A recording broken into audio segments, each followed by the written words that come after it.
Welcome to news Telugu.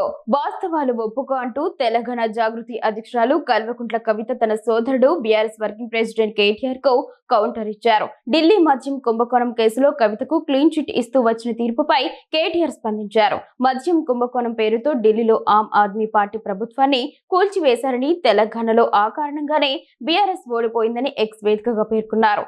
ఈ రోజు కవితకు అనుకూలంగా వచ్చిన తీర్పుతో న్యాయం జరిగిందని అన్నారు. కేటీఆర్ వ్యాఖ్యలపై కవిత ఆగ్రహం వ్యక్తం చేశారు. తన సోదరుడు కేటీఆర్ ఎక్స్ వేదికగా చేసిన పోస్ట్ ను చూశానని, తనపై పెట్టిన కేసు వల్లే బీఆర్ఎస్ ఓడిపోయిందన్నట్లుగా మాట్లాడారని ఆవేదన వ్యక్తం చేశారు. మద్యం కుంభకోణం కారణంగానే అసెంబ్లీ, పార్లమెంట్ ఎన్నికల్లో బీఆర్ఎస్ పరాజయం పాలైందన్న కేటీఆర్ వ్యాఖ్యలపై కవిత ఆగ్రహం వ్యక్తం చేశారు. తన సోదరుడు కేటీఆర్ ఎక్స్ వేదికగా చేసిన పోస్టును చూశానని, తనపై పెట్టిన కేసు వల్లే బీఆర్ఎస్ ఓడిపోయిందన్నట్లుగా మాట్లాడారని ఆవేదన వ్యక్తం చేశారు.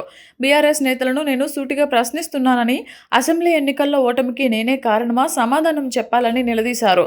ప్రజలకు ఇల్లు, ఉద్యోగాలు ఇవ్వకపోవడం, అభ్యర్థులను మార్చకుండా దోపిడీదారులకి తిరిగి టికెట్లు ఇవ్వడం, అన్నింటికంటే ముఖ్యంగా మీ అహంకార ధోరణి ఓటమికి కారణమని కేటీఆర్ను ఉద్దేశించి వ్యాఖ్యానించారు. ఈ రోజు కోర్టు తీర్పును మీకు అనుకూలంగా మార్చుకొని మాట్లాడడం సరికాదని అన్నారు. బీఆర్ఎస్ ఓటమిని నా మెడలో వేయాలని చూస్తున్నారని, ఇది సరైన పద్ధతి కాదని అన్నారు.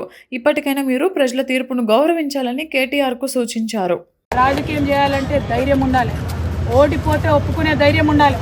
నిజామాబాద్లో నేను ఓడిపోయినాడు ఒకటే మాట చెప్పిన, ప్రజలు ఇచ్చిన ఏ తీర్పునైనా శిరసావిస్తా అని చెప్పిన తప్పితే కారణాలు వెతకలేదు.